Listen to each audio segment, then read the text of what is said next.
Kanina sa Sunday School, ay ang ganda ng ating pinag-aaralan. Bakit hindi sabay nalilikha si Eva at si Adan? Meron pa ako gustong itanong kanina sa inyo. Titingnan ko kung anong isasagot ninyo. Di ba ang pinanggalingan ng tao ay si Eva at si Adan? Sa kanila lahat ng galing. Ang gusto ko sanang itanong, bakit pag pumunta ka sa China, ang mga nakatira doon ay singkit? Pag pumunta ka naman sa Africa, sila naman ay, ang balat ay maitim. Ano? Pag pumunta ka naman sa Pilipinas, ay kaymanggi. Ano? Pero ang sabi ng Biblia, tayong lahat ay galing kay Eva at kay Adan. Tapos pag pumunta ka sa Amerika, ang tatapos ng ilong. Tapos ay ang mga buhok ay blondin. Ano? Hindi na nila kailangan magpakulay ng buhok kasi natural sa kanila. Ano? Palagay nyo? Sa linggo, pag-aralan natin. Ano? Madadaanan kasi natin yun. Kasi talagang hiwaga yun eh. Bakit ang mga nakatira sa lugar na ito? Puro ganito ang mata, singkit. Tapos dito, puro meron pang ang mata ay ano, yung mga Aleman, kulay blue. Ano? Eh, ang pinagmulan lang naman ay si Eva at si Adan. Ano? Hiwaga. Parang sasabihin, parang hindi naman talaga pala totoo. Kasi kung isang magulang natin, dapat lahat ng tao, pare-pareho ng kulay. Ano? Pero hindi eh. Pare-pareho silang singkit doon. Pare-pareho silang mapuputi doon. Pare-pareho silang maitim doon. Di ba? Tapos may mga tao na matatangkad. Ano? Ang mga Amerikano matatangkad. Sana all. Ano? Lahat pong iyan ay masasagot natin sa pag-aaral po natin sa linggo. Kaya ako'y natutuwa. Ewan ko, bakit naisip din na Sister Shirley na dalhin tayo sa panorama. Ako naman ay sumusunod lang eh. Ano, Brother Darwin? Kasi the more na sumusunod ako, lalong-lalo akong natututo. Ano? Akala ninyo nagtuturo ako? Ay ako'y marami nang alam. Hindi. Sa totoo lang, dahil ituturo ko sa inyo, kailangan kong pag-aralan. Ako muna ang natututo, bago kayo. Ano? At yung alam ko lang, yun lang ang pwede kong ituro sa inyo. Hanggang doon lang. Ano po? Hindi ako pwede maghahaka ng ituturo. Ano? Yung alam ko lang. Kaya purihin ang Panginoon ngayong gabi. Alam po ninyo mga kapatid, napansin ko sa Diyos, may mga pagkakataon na meron siyang ginagawa na hindi pangkaraniwan, espesyal na pagkilos ng Diyos. Di ba, ang mga alagad, ang trabaho nila ay palaganapin ang salita ng Diyos, ipakilala sa tao si Jesus. Ano? Sabihin sa kanila kung paano maligtas. Sabihin sa kanila na sila'y mahal ng Diyos at ang Diyos ay gusto silang paranasin ng pagbabago ng buhay. Diba? Pero may mga pagkakataon na nakita ko sa Bible, may mga tao na para bang ini-espesyal ng Panginoon. Tanda ba ninyo nung panahon na ang iglesia ay pinag-uusig, nung panahon pong una, sobrang grabe talaga yung pag-uusig na nararanasan ng mga tao na sumasampalataya sa Panginoon. Sa tindi ng pag-uusig, kasi halos bahay-bahay, pinapasok ni Pablo, ni Apostol Pablo. Bawat bahay na merong mananampalataya, pinapasok niya at kinakaladkad yung mga nandun sa loob at ikinukulong. Ano? Sa kanila, nung panahon na yun, ang isang malaking kasalanan ay yung ikaw ay maniwala sa salita ng Diyos. Buti ngayon, hindi ganun eh. Ano? Pinapayagan tayo magtipon, pinapayagan tayong i-practice yung ating paniniwala, yung pananampalataya natin sa Diyos. Ano? Pero grabe naman ang pagkilos ng Panginoon. Oo nga, at grabe yung pag-uusig na kanilang nararanasan, pero grabe din naman yung pagkilos na ginagawa ng Diyos sa kanilang buhay. Si Pedro, siya ay lingkod ng Panginoon. Hindi ko yung nabasa na nangyari sa Panginoong Hesus. Kasi si Pedro, ang sabi ng Biblia, yung mga may sakit na dinadala sa kanya, hindi niya ipinagpe-pray. Pagdaan niya, tinamaan lang nung anino niya, gumagaling. Grabe ano? Grabe nga yung pag-uusig, pero grabe din yung kapangyarihan ng Diyos. Grabe din yung kapangyarihan ng Espiritu Santo. Ano? At talagang totoo ang sinabi ng Biblia na kahit ang pintuan ng impyerno hindi mananaig laban sa iglesia ng Diyos. Ano? Hindi talaga mananaig kasi ang nagtatag ng iglesia ay walang iba kundi ang ating Panginoon, ang Diyos. Kaya ito'y matatag na iglesia. Ano? Ang gusto kong takuhin po ngayong tanda po ba ninyo si Felipe? Philip the Evangelist. Siya'y pumupunta sa iba't ibang lugar para ipangaral ang Ebanghelyo. One time, ay kinausap siya ng Holy Spirit. Naranasan niya na kausapin kayo ng Holy Spirit? Darwin, pumunta ka doon sa Cavite. Naranasan niyo na? Hindi ano. Pero nung una, kinakausap talaga. Hindi ko alam kung paano nila naririnig ang Panginoon. Pinaalala po akong kwento. Isang mananampalataya siya na nararanasan niya na ang Holy Spirit nangungusap sa kanya. Napapagkamala na nga siyang may sayad. Totoo. Pero talagang, sige po Panginoon, gagawin ko po. One time, ay di wala silang pera. Magpapasko nung time na yon. Sabi daw ng Holy Spirit sa kanya, ay pumasok ka dyan sa grocery. Tapos, ay kumuha ka ng lahat ng gusto mo. Lahat ng gusto mo, as in, pag gusto mo, ipunin mo. Sabi, Panginoon, wala pa akong ibabayad dito. Basta gawin mo. Diba? Sabi ko, sana maranasan ko din yun. Yun kasi ay patotoo. Di ang dami na, no? Yung card. Tapos dalhin mo na. Wala na ba? Wala na po, Panginoon. Nandito na po lahat. Kaya lang, wala pa akong pambayad dito. Basta pumila ka. Pumila po siya. At siya ay siguro pinagpapawisan ng malamig. Nakakahiya, wala akong pambayad. Pero sige, Panginoon, sinabi mo po nakapila po siya. Dami. Kaya pinagano ang bilhin nito. Tao ito. Siguro maraming pera. Hindi nila alam, kinakabahan na siya. Kasi wala siyang pambayad. Alam po ninyo, siya na kasunod. Diyos ko, Panginoon. Kung hindi lang talaga ako naniniwala sa'yo, hindi ko ito gagawin. Ano?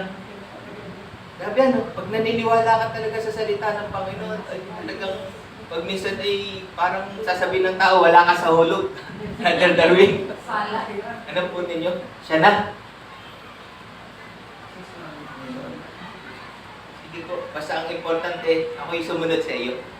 Alam niyo nung siya na, pagpindot nung cashier doon sa next, bigla pong humingi sa loob, nag-alarm. Aba, bakit kaya? Naku, alam niyo, yung palang alarm na yun, ibig sabihin, siya ay ika-1,000 customer nung araw na iyon. At ang promo, yung ika-1,000 customer, gaano man karami ang kanyang gustong bilhin, lahat ay libre. Grabe ano? Kaya bang gawin ng Diyos yun? Ang tanong, kaya mo bang gawin yung ginawa niya? Ano? Yun ang problema kung kaya mong gawin Ano? Si Felipe, kinausap ko ng matalastas lang. Kinausap ko siya ng banal na espiritu. Kasi merong isang tao na nagbabasa ng Biblia pero hindi niya maintindihan. Ano? Sa totoo lang, siguro nararanasan niyo din na, ano kayang ibig sabihin dito ng Diyos? Huwag daw isisilid ang bagong alak sa mga lumang sisidlan. Kasi yung mga lumang sisidlan, pag sinilidan ng bagong alak, puputok. Hindi ko alam talagang ibig sabihin, yung eksaktong ibig sabihin nun. Ano? Yung lalaki na yun, nagbabasa siya ng Word of God. Kaso hindi niya maintindihan. Alam nyo, ang Espiritu Santo kinausap si Felipe, pumunta ka doon sa lalaki na yun. Ibinigay ang instruction, itinuro kung saan. Ano? Para lang ipaliwanag doon sa lalaki ang tungkol doon sa kanyang binabasa. Upang yung lalaki na yun ay makakilala sa Panginoong Yesus. In-special ng Panginoon. Ako, Naranasan nyo na merong special na tao. Ako pinapunta dito ng Diyos kasi nagbabasa ka daw ng Biblia. Ano? Special na pagkilos ng Panginoon. Sa pangkaraniwan, pag sila nangangaral ng salita ng Panginoon, marami talagang sumasampalataya. Meron nga sa isang araw, 3,000 ang sumasampalataya sa Panginoon at nagsusuko ng kanilang buhay sa Panginoon. Di ba? Pero may mga pagkakataon, siyempre, ang pupuntahan mo yung marami. Mas marami ang pangangaralan, mas mabuti. Ano? Pero iba anong meron doon sa tao na yun? Para kumilos ang Diyos sa espesyal na kaparaanan. Ako'y naniniwala, merong something doon sa tao na yun. Ano? Yun po, sabi dito ay parang Ethiopian. Siya ay yung pang mga black. Siya ay parang lingkod ng reyna. Ano? Pagkatapos nun, na makausap niya yung lalaki, nawala na si Felipe. Kasabihin natin, sayang, paano yun? Hindi yun makakapagpatuloy sa Panginoon. Dapat yung mga nakakilala sa Panginoon, dapat magpapatuloy siya. Problema yun ng Panginoon. Ako'y naniniwala, makakatagpo siya ng isang grupo ng mga mananampalataya at doon magpapatuloy siya sa paglilingkod sa Panginoon. Ano? Ipoprovide ng ating Panginoon. Ngayon pong gabi, dito po ang ating pong text ay Aklat ng Mga Gawa, chapter 10. Tungkol po kay Cornelio at tungkol kay Pedro. Sila po ang bida dito sa babasahin natin. Mga Gawa, chapter 10. Sabi po nila, ito nga ang nakalagay dito. The Acts of the Apostles. Pero alam niyo, yung mga ibang nagbasa nito, ang gusto nilang ipamagat ay hindi The Acts of the Apostles. Ang gusto nilang pamagat, The Acts of the Holy Spirit. Ano po? Alam niyo kung bakit?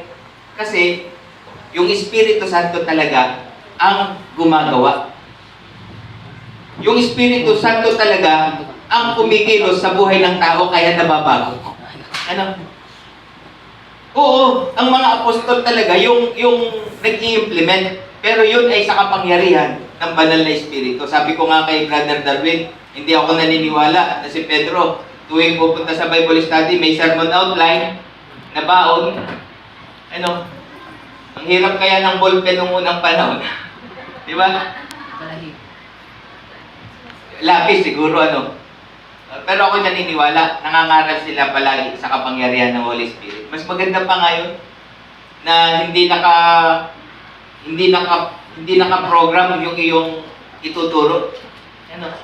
Kung anong Panginoong Hesus, ikaw na po ang bahala. Pagdating ko doon, bahala ka sa sasabihin ko. Ano? Sa chapter 10, may isang lalaki nga sa Cesarea na nagngangalang Cornelio, centurion ng pulutong na tinatawag na pulutong Italiano. Isang taong masipag sa kabanalan at matatakotin sa Diyos.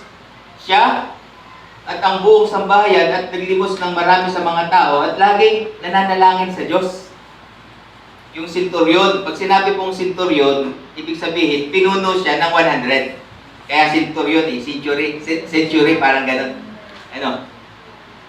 Isang taong masipag sa kabanalan, matatakotin sa Diyos, naglimos ng marami sa mga tao at laging nananalangin sa Diyos. Matulungin siya.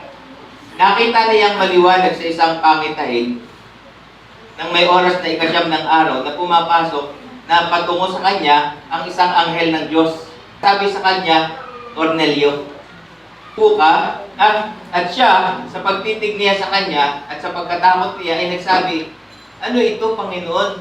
At sinabi niya sa kanya, ang mga panalangin mo at ang iyong mga paglilimos ay nangapailang lang na isang alaala sa harapan ng Diyos.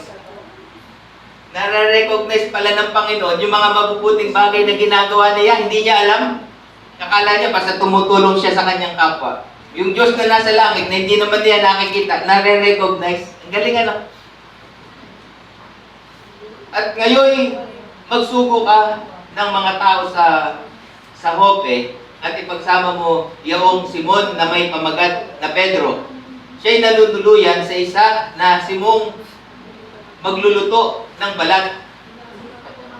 Siguro yung balat, kasi yun yung kanilang ginagawang parang damit, mga ganon. O kaya ay sandals.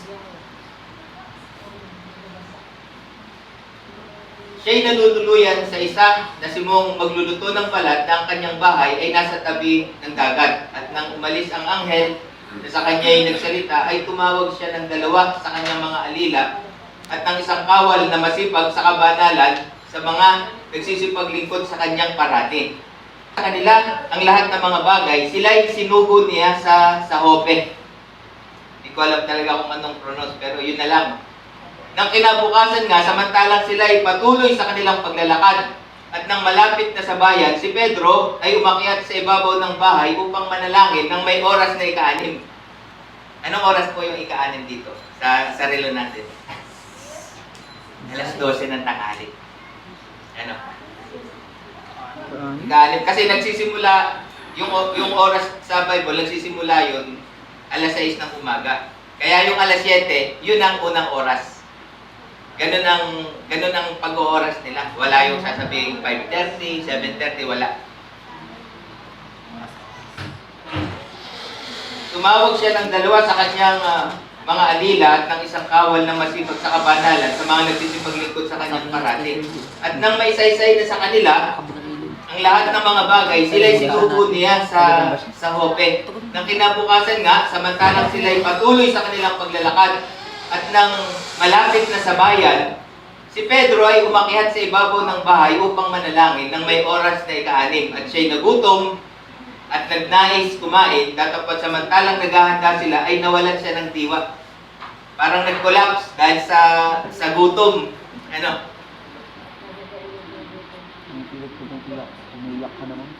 Tatapat samantalang naghahanda sila ay nawalan siya ng diwa. At nakita niyang bukas ang langit at may isang sisidlang bumababa gaya ng isang malapad na kumot na nakabitin sa 4 na panulok na bumababa sa lupa. Na do'y naroroon ang lahat ng uri ng mga hayop na may 4 na paa at ang mga nagsisigapang sa lupa at ang mga ibon sa langit. At dumating sa kanya ang isang tinig, "Magtindig ka, Pedro, magpatay ka at kumain." Datapat sinabi ni Pedro, "Hindi maaari, Panginoon."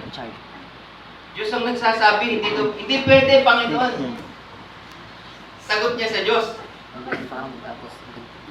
"Hindi maaari, Panginoon, sapagkat kailanman ay hindi ako kumain ng anumang bagay na marumi at karumaldumal."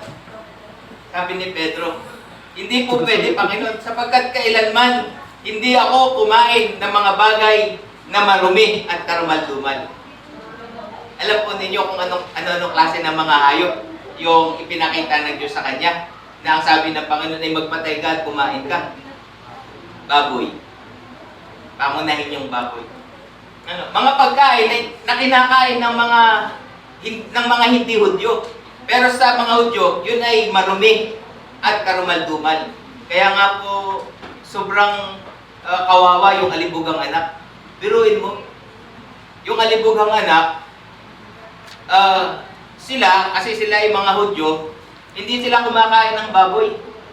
Ang nangyari, dahil nga sa siya ay napalayo sa Diyos, ang naging trabaho niya para may makain, tagapag-alaga ng baboy. Sa sobrang gutom, pati pagkain ng baboy, gusto niyang kainin. Di ba? Biruin mo, buti pa yung baboy, may nakakain. Siya, wala. Na kaya naman yung nangyari ay dahil sa paglayo niya sa Diyos. Ay hindi ako kumain ng anumang bagay na marumi at karumal-dumal. Pero yun ang sabi ng Panginoon na kainin mo. Alam po ninyo mga Israelita, sila po ay aware palagi sa kautusan ng Diyos. Kasi sila mula bata pa lang, itinuturo na sa kanila ang tungkol sa kautusan ng Diyos. Para paglaki, ay expert na sila. Kabisado na nila. Alam nila yung mga bawal kainin at mga pwedeng kainin. At muling dumating sa kanya ang tinig sa ikalawa, ang nilinis ng Diyos ay huwag mong ipalagay na marumi. At At ito'y nangyaring makaitlog. Ibig sabihin, 3 beses na nangyari. At pagdakay, binatak sa langit ang sisidlan. Hanggang 16 lang po tayo. Purihin po ang Panginoon sa pagkabasa ng kanyang mga salita. Mga kapatid, tingnan po ninyo. Itong taong ito ay hindi niya kilala ang ating Panginoong Jesus. Ano? Itong taong ito, kung meron mang magandang katangian na makikita tayo sa kanya, at yun yung sinasabi dito, siya'y mabuting tao. Ang problema, kahit ang isang tao sa kanyang sarili, siya ay mabuti, at maraming nagagawang mabubuting bagay, hindi yun nangangahulugan na pag siya'y namatay, pupunta na siya sa langit. Mabait naman po yun. Mabait naman po, bakit hindi pupunta sa langit? Hindi pwedeng pupunta sa langit na hindi dadaan kay Kibuloy. Ay! Hindi pwedeng pupunta sa langit nang hindi dadaan kay Jesus. Yung dati kong member. Kasi ang kapatid niya, isa sa mga worker ni Kibuloy. Alam nyo, di ba sabi ko sa inyo, ang deadline ay sa December 25. Yun kasi nakita ko sa Facebook na si Kibuloy daw ang pepperma. Yung pala fake news. Ang totoo pala, tapos na yung deadline. Wala na tayo pag-asa makapasok sa langit. Sabi ko din sa dati kong member, baka naman may slot pa, kahit isa lang. Wala na daw. Sinayang na ninyo yung pagkakataon na ibinigay sa inyo ng Ama. Hindi kayo naniwala kay Kibuloy, kaya pasensyahan na. Ay, ikaw pa paano? Kakapatid ka niya? Ay, hindi na daw ako maliligtas. Wala na daw akong pag-asang maligtas. Yun na daw yun, kasi hindi daw ako naniwala sa kanya. Yan, ipopos ko po yan, mapapanood nila. Magiging controversial pagka tinatulan ng iba.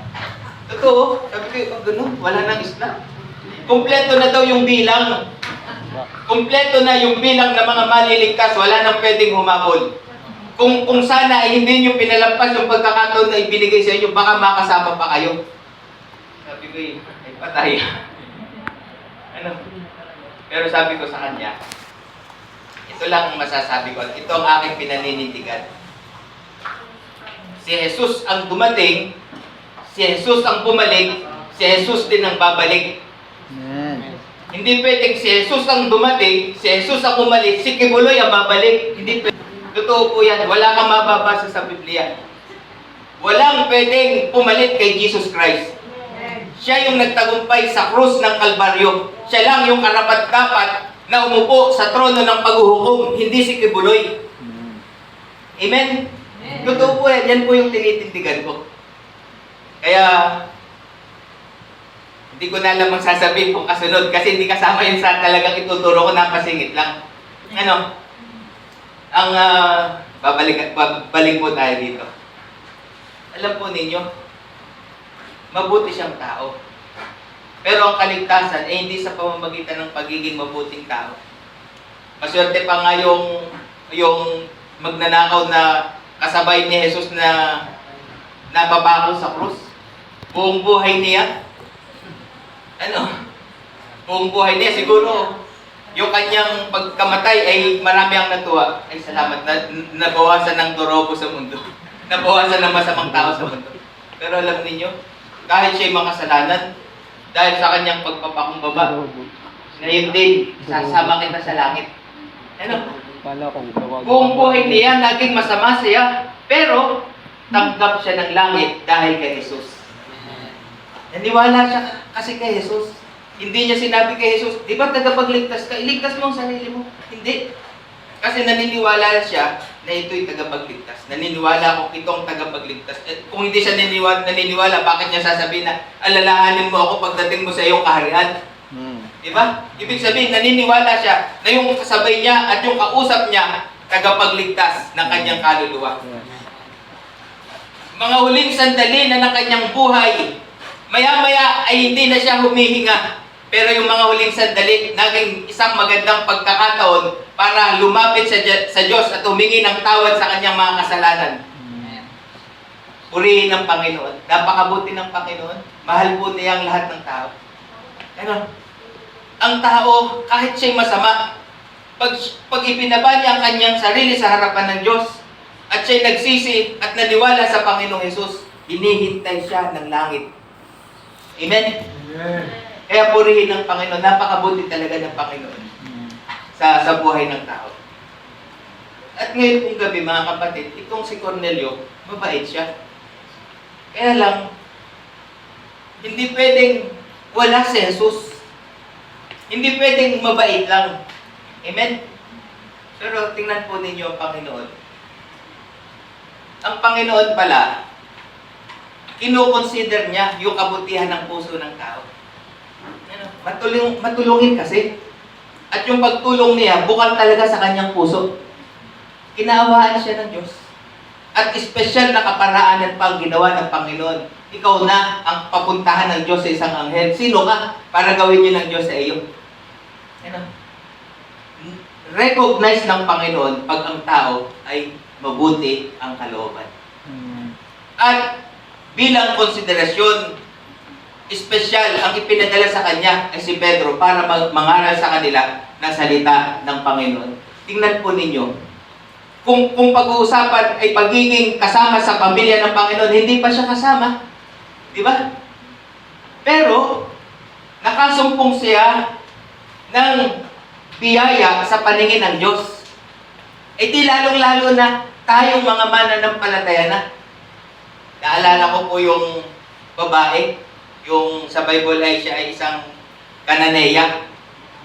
Hindi po siya Hudyo. Siya ay Hintil. Yung kanyang anak ay may sakit. Matindi yung sakit ng kanyang anak. Lumapit siya kay Jesus. Panginoon, pagalingin mo po ang anak ko. Ang sagot sa kanya ng Panginoon, hindi pwede na kukunin mo yung tinapay sa mga anak at ibibigay mo sa mga aso. Napakasakit nun. Di ba? Lumapit ka kay Jesus, tapos yun ang isasagot sa iyo. Hindi pwede na yung tinapay na para sa mga anak ay ibibigay sa mga aso. Sa totoo lang, doon sa salita ng Panginoon na yun, parang tinawag siya ng Panginoon na aso. Di ba? Pero ano pong nangyari? Nakatanggap ba siya? Nakatanggap. Amen? Bakit po siya nakatanggap? Naniwala kasi siya sa Panginoong Hesus. Nanalig kasi siya sa Panginoong Hesus. Ano po? Ang sabi niya, opo, Panginoon, aso nga po. Pero kahit po aso, ay gusto rin kumain ng mga mumo na nalalaglag doon sa kinakain ng mga anak. Alam niyo yung mumo? Hindi multo. Yung bang ano, yung pag nakain ka, nalalaglag na kanin-kanin. O kaya pagka mga muyang. Ganon. Ano? Biruin mo, hindi siya Hudyo, pero nakatanggap siya sa Diyos. Hindi lalo na po tayo. Amen? Lalo na po tayo na may karapatan talaga. Ikaw ay ipinanganak na muli, hindi para lang sa wala. Amen? Binigyan ka ng Diyos ng karapatan. Pag nanalangin ka sa may sakit, dahil ikaw ay anak niya, didingin ka, gagaling po yung may sakit. Alam nyo, hanggang doon lang naman talaga ang kaya natin para kay Brother Ting. Kung may maibigay po tayo sa kanilang halaga, hindi kayang lutasin nun yung talagang malaki nilang problema. Pero alam po ninyo mga kapatid, napakahalaga ng panalangin para sa pamilya na iyon. Ano, ipakita natin sa Panginoon na talagang tayo nagmamahal sa ating kapatid sa pananampalataya. Ipanalangin po natin. Didinggin ng Panginoon ang ating panalangin. Maaaring sila ay dumadating sa point na parang give up na, pero dahil nananalangin ka, patuloy na nagkakaroon sila ng lakas ng loob para kumapit sa Diyos. Amen? Kaya purihin po ang Panginoon ngayong gabi. Nandito po si Cornelio. Pinahalagahan siya ng Diyos. Pinapuntahan sa anghel. Pinapuntahan kay Pedro. Nakita kasi niya, itong tao, mabuti ang kalooban. Ang problema, walang gustong mangaral sa kanya ng mabuting balita. Walang gustong magpakilala sa kanya ng kaligtasan sa pamamagitan ng Panginoong Hesus. Bakit? Kasi isa siyang hintil. hindi po siya Hudyo. Siya ay Roman soldier.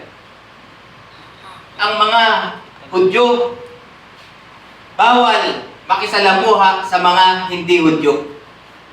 Totoo po yan. Bawal. Batas talaga iyon.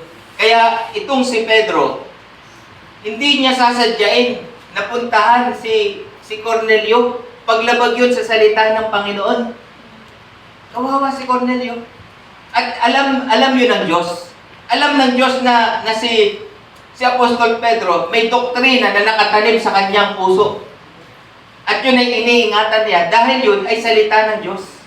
Bawal kumain ng mga bagay na karumal-dumal sa paningin ng Diyos. Bawal makisalamuha sa mga hintil. Bawal makisalamuha sa mga hindi Hudyo. Kaya hindi talaga, kahit pagplanuhan, hindi yung gagawin ni Apostol Pedro. Amen? Kaya kinakailangang makialam ng Diyos. Kaya sabi ko, Panginoon, napaka-importante talaga sa iyo ni Cornelio. Ano bang meron siya? To the point na makialam ka. Amen? Alam ninyo, dito sa pangyayaring ito, pareho silang nakinabang. Si Cornelio at si Pedro. Si Pedro po kasi, palibhasa ay apostol na. Palibhasa ay isang lingkod ng Panginoon. Talagang iingatan niya ang salita ng Diyos. Ang salita ng Diyos na meron siya ay yung matagal nang sinabi ng Diyos. At yun pa rin, kasi sabi para sa kanya, iingatan ko ang salita ng Panginoon, lalo na sa panahong ito. Pero ang nangyari po ay yung Diyos na nagbigay sa kanila ng kautusan kung anong pwedeng kainin at hindi pwedeng kainin, yun din yung Diyos na nagsalita ngayon sa kanya, na nagsasabi, magpatay ka at kumain ka. Word of God versus Word of God.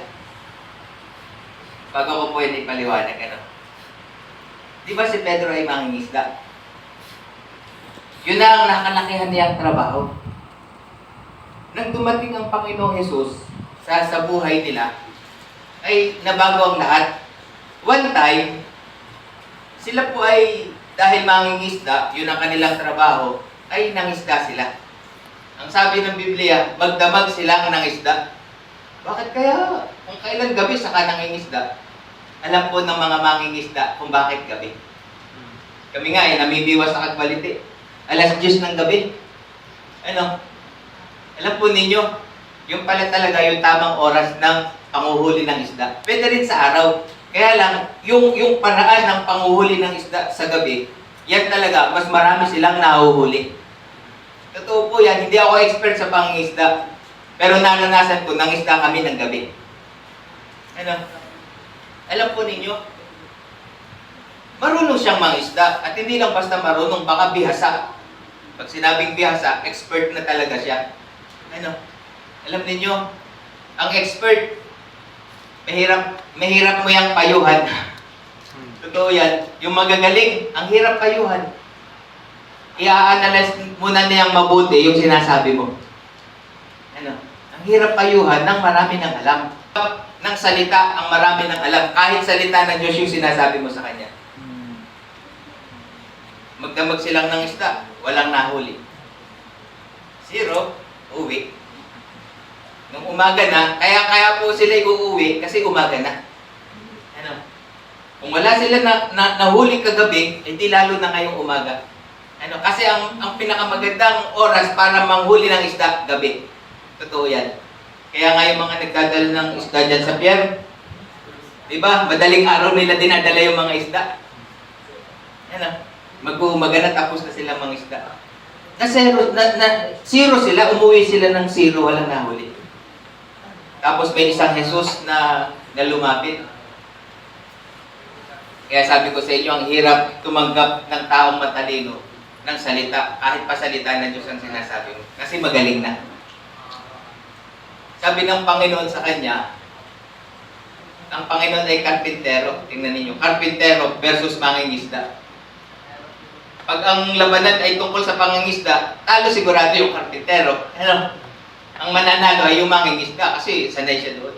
Biglang sinabi ng karpintero na ihagis ninyo ang inyong mga lambat at makakahuli kayo. Sumunod pa kagad si Pedro. Hindi nangatwiran. Siyempre, teka muna. Ikaw ay karpintero, ito naman ay dagdag ko na lang. Kumbaga, yung sabi ng pastor namin dati, try to read between the lines. Ibig sabihin, kahit hindi nakalagay dyan, maaaring yun ay ginawa. Panginoon, magdamag na po kaming ng isda, pero wala kaming nahuli. Ang ibig sabihin niya, kung hindi kami nakahuli sa magdamag, ay di lalo na ngayong umaga. Di ba? Alam niyo, pag minsan, para makasunod ka talaga sa Panginoon, huwag mong pairalin ito. Kasi pag pinairal mo ito, hindi ka makakasunod. Totoo yan. Kasi mangingibabaw, posible yung sinasabi ni Pastor. Walang ganun. Di lalo na ito.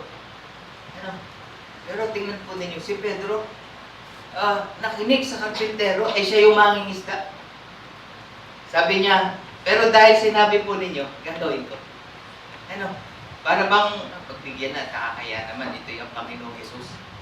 Siguro nakikinig-kinig na rin niya yun dati, na ang Panginoon ay tungkol sa mabubuting bagay ang ginawa.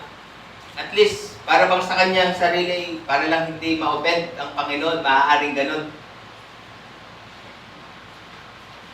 For the very first time ng kanyang buhay, halos magkasira-sira yung lambat.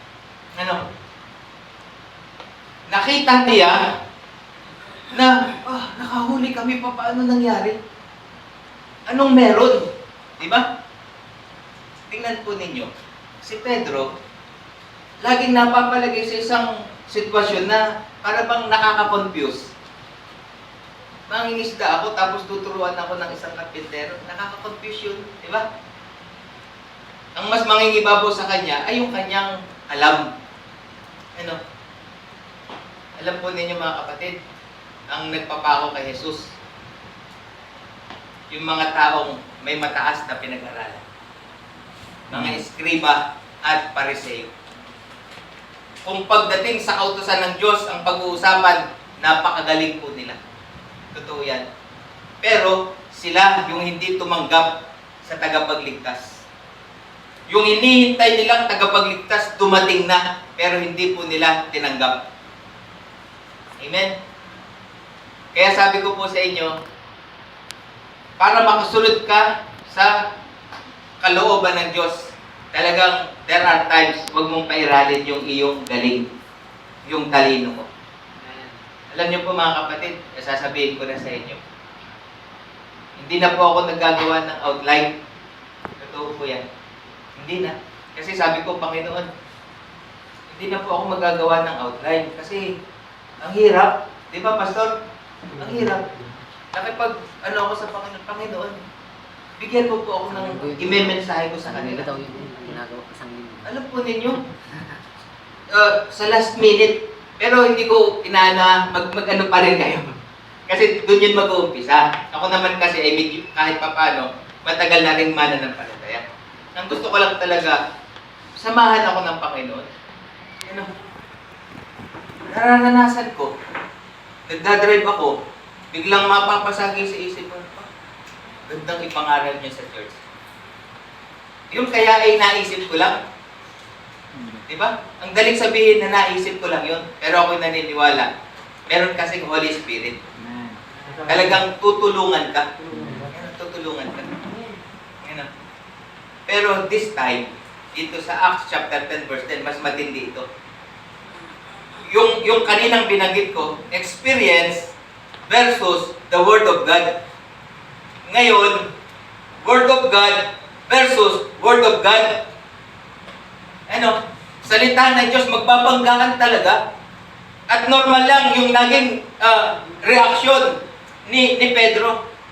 Sabi niya, Panginoon, mula pagkabata ako, hindi ako kumakain ng mga bagay na marumi at mga bagay na karumalduman. Bakit? Kasi yun ang nakalagay sa kautusan ng Diyos. Kaya po mga kapatid, sa totoo lang, huwag nating ikahon ang Diyos.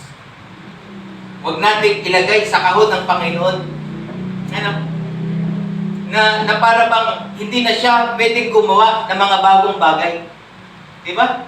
Pastor, paano nangyari yun? Nilalabag ng Diyos ang kanyang sariling salita? Nilalabag ba? Hindi. Eh di ba, Pastor, nagkakabangga? Hindi niya nilalabag. Kasi ito yung panahon ng pananampalataya sa Diyos. Hindi mo pa iiralin kung ano yung alam mo. Kundi susunod ka sa sinabi ng Panginoon. To the point na yun ay confused sa natutunan mo na. Hindi kasi alam ni na Pedro na talagang ang pagliligtas ng Diyos ay hindi pang mga Israelita lang. Hindi pang kanila lang. Ang talagang planong pagliligtas ng Diyos ay pang buong mundo. Totoo po yan. Nakita natin yung mga panahon na parang espesyal na bansa ang Israel, pero sa puso ng Panginoon, ang plano niya, ang kaligtasan ay para sa buong mundo. Amen? Alam ng Diyos na si Pedro, confused talaga. Alam ng Diyos na hindi pwedeng pumunta si Pedro kina Cornelio. Kasi hindi baliwala kay Apostol Pedro ang salita ng Panginoon. Kaya purihin ang Panginoon. Buhay po ang ating Panginoon, mga kapatid. Pag minsan marahil isipin mo, ay wala pong gawin niya yun. Pero wala pong imposible sa Diyos. Pag gustong gawin ng Diyos ang isang bagay, magagawa niya yun. Amen? At salamat sa Panginoon, tingnan po ninyo, nakalaya si Pedro. Ang Diyos, kinulong na lang niya doon sa kautusan. Di ba? Hanggang doon lang. Parang tayo pag minsan, hanggang dito lang ang kayang gawin ng Diyos sa akin. Wala pong boundary ang Panginoon. Kahit anong kalagayan mo sa buhay, pag ikaw ay tumawag sa Kanya, sasakluluhan ka ng ating Panginoon. Totoo po yan. Ganun po katapat ang ating Panginoon. Na-issue nga siya dito eh. Na-issue. Issue talaga yung ginawa niya. Hindi pwede yung ginawa niya. Sasabihin nila, Pastor ka pa naman. Nakita kita, Pastor, nakaumpo ka doon sa mga nagiinom. I don't care kung uminom ka o hindi, pero dapat ikaw bilang pastor, hindi ka dapat nakikiumpok doon. Sabi mo.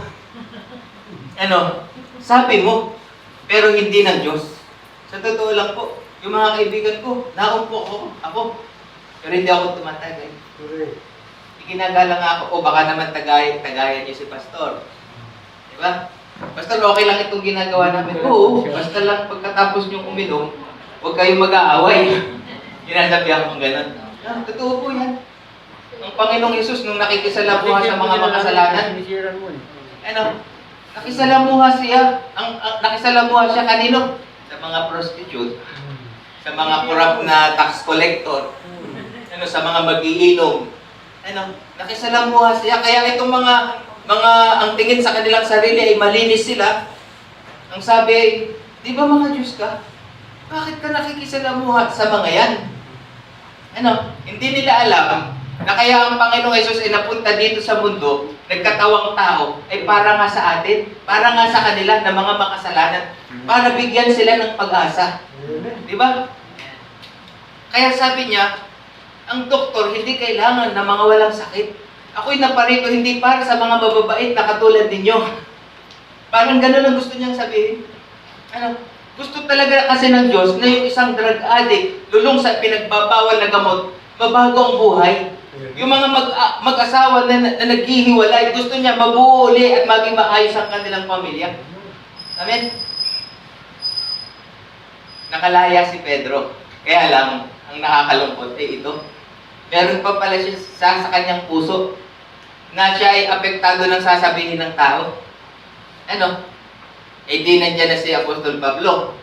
Nakakilala na sa Panginoong Yesus. Dating umuusig sa Panginoong Yesus, nabago na ang buhay. Hindi na siya manguusig, kundi siya ay tagapagpalaganap na ng salita ng Panginoong Yesus. Ang daming mga hentil ang nakakilala sa Diyos, nabago ang buhay nila. At sila'y masayang-masaya na dumating si Pablo para ipangalo sa kanyang salita ng Panginoon. Ngayon, itong si Pedro, nung araw na iyon, ay nakisalamuha sa mga hentil. Pwede na. Kasi ang Panginoon pala ay hindi talaga nagtatangi ng tao. Ito ito palang mga hentil na ito ay talagang kasama sa plano ng Diyos na pagliligtas. Ang problema, may mga nagdating ang mga Hudyo. Ako, may mga Hudyo, makikita ako. Alam po ninyo, unti-unti siyang umangat. Angat muna ako. Kasi mapapahiya ako sa kanila. Mapapahiya ako sa mga Hudyo. Alam po ninyo, talagang ikinagalit ni Pablo nang makita niya yung ginawa ni Pedro. Pero ninyo, si Pedro yun. Siya ay mas naunang maging apostol.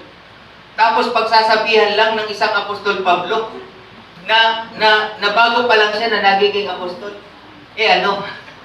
Diba? Si Apostol Pablo kasi hindi niya nagustuhan yung ginawa ni Apostol Pedro.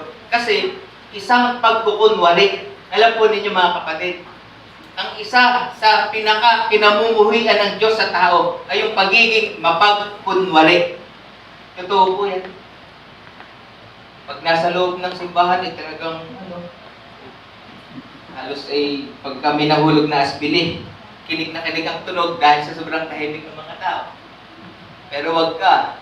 Pag uwi sa bahay, tanghali na wala pang sinaing. Mga, di ba? Tapos kung makapagsigarilyo, gagaling sa ano.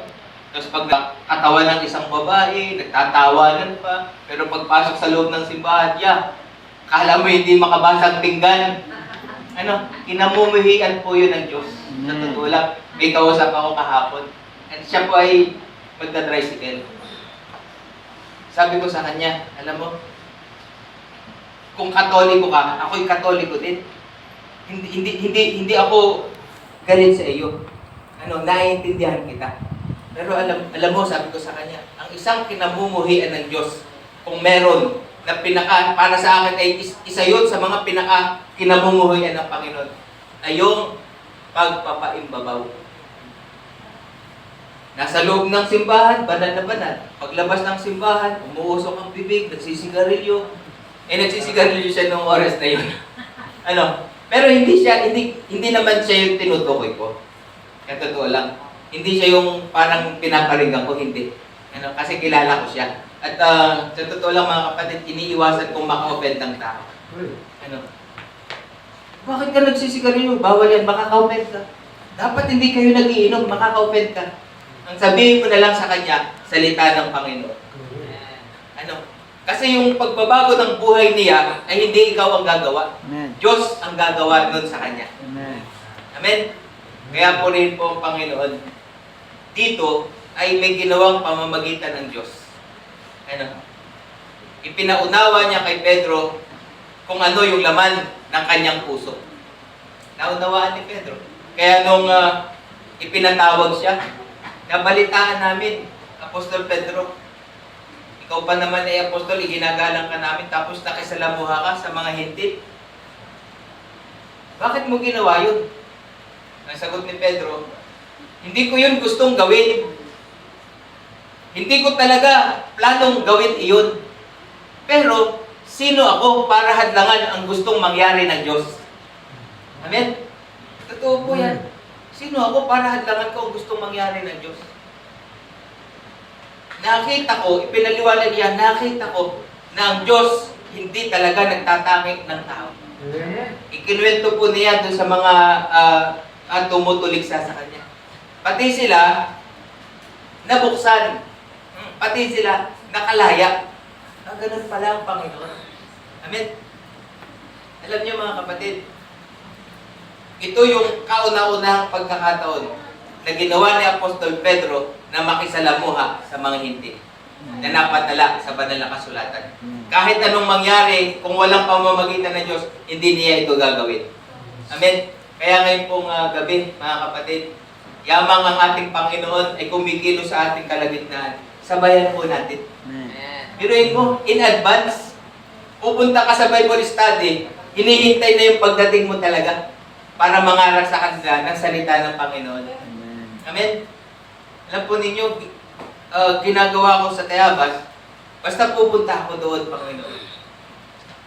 Nung kagabi, ako'y okay na, nag-ready na ako kasi pagka ako po ay may Bible study, nauwi ako kaagad.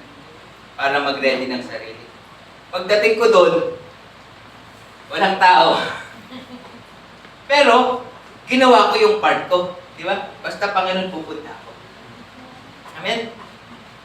Pagkatapos, nung gabing-gabi na, nag-message yung aking Bible study sa Luan. Pastor, absent po kami muna bukas. Hindi ko alam kung anong dahilan. Baka sila ay merong mahalagang okasyon na pampamilya. Ano po? Pero kahit na hindi natuloy yung gawain sa kanila, ako bilang lingkod ng Panginoon, willing pa rin ako. Basta gagawin ko yung trabaho ko. Kung mandatnan ko doon ay wala akong magagawa. Ano po? Amen? Kaya po mga kapatid, may posibilidad na dahil sa iyong talino at dahil sa marami mong alam na doktrina, ay hindi mo mamalayan na yung Diyos na gusto mong sundin ang kanyang kalooban, sa halip na masunod mo, masusuway mo pa. Amen? Kaya mga kapatid, it's time. Huwag nating pagsunod sa Diyos ang pag-uusapan, huwag natin itong pairalin. Ang pairalin natin ay ito. Amen? Yung puso, sige Panginoon, gagawin ko. Susunod po ako sa ipinag-uutos mo sa akin. Alam niyo nangyari mga kapatid, hindi pa siya tapos magsalita. Actually, introduction pa lang yung kanyang sinasabi. Bumaba na agad ang banal na espiritu. Napuspos ng banal na espiritu yung mga taong nandoon. Amen? Sabi nila, alin bang mauna? Bautismo sa tubig o bautismo sa Espiritu Santo? Kahit alin. Totoo po yan. Problemahin mo pa ba? Abay, teka. Huwag ka munang mag-speaking in tongues kasi hindi ka pa nababautismohan. Walang ganon. Ano? Kung mauna ay bautismo sa Espiritu Santo, bago bautismo sa tubig, ang mahalaga, yun ay pagkilos ng Diyos sa kanyang buhay. Amen? Kaya, huwag nating pangingibabawin ito. Pangingibabawin natin ay ito. Pero mas nasa ibabaw ito, ano? Ano ibig sabihin? Magpakumbaba tayo. Sige po, Panginoon, susunod po ako sa iyo. Kahit mahirap. Amen? Tayo po manalangin sa Panginoon. Ngayon po,